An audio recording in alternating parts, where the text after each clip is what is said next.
This is the Lone Crater YouTube. We hope this video helps. You'll start by enabling Wi-Fi, Bluetooth, and location because Nearby Share uses those radios to establish a fast link.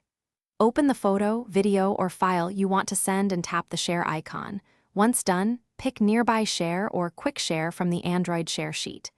Make sure both phones are physically close, within a few meters, so discovery is quick.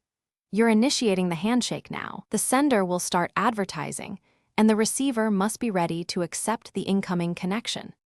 On the receiving phone, you must make the device visible and tap the incoming notification to accept. This verifies identity and prevents accidental transfers.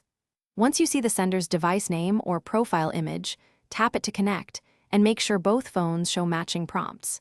You may be asked to allow contacts access or visibility. Grant only what's necessary.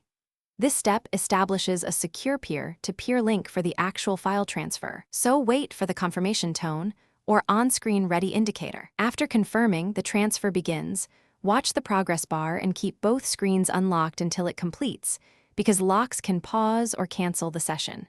When done, files appear in Downloads or the Photos/Gallery app. Make sure to check the correct folder if you don't see them immediately.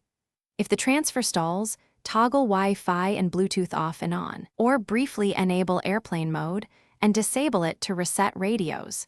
This simple reboot of connections resolves most issues quickly. Thanks for watching. Consider subscribing if we helped you.